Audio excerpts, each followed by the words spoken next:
Thomas vient de la Drôme et pour son passage dans la capitale cet été, il a opté pour cet ancien hôtel particulier en plein cœur du Marais.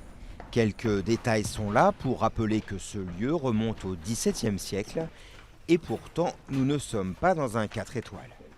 Quand je pars en voyage, généralement, je prends des hôtels comme la plupart des gens. Et donc là, je voyais que les auberges de jeunesse, c'était moins cher et que c'était quelque chose d'un peu plus convivial, je trouve.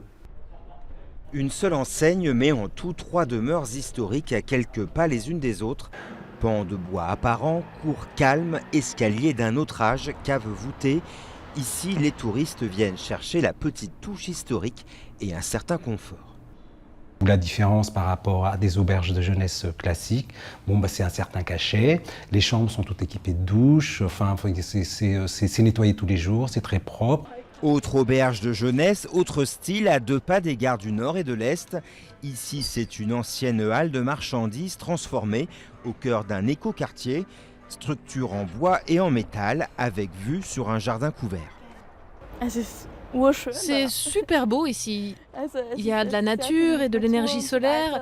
Et bien sûr, c'est très attrayant pour des jeunes qui vivent en accord avec l'environnement comme nous.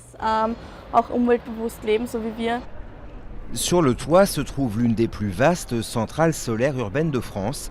3400 mètres carrés de panneaux photovoltaïques orientés plein sud, ce qui permet au bâtiment labellisé très haute performance énergétique d'alimenter pendant les heures creuses le réseau de la ville. Le temps de production de cette centrale ne correspond pas forcément au temps de nos consommations, donc c'est une énergie qui est directement réinjectée dans le circuit de RDF.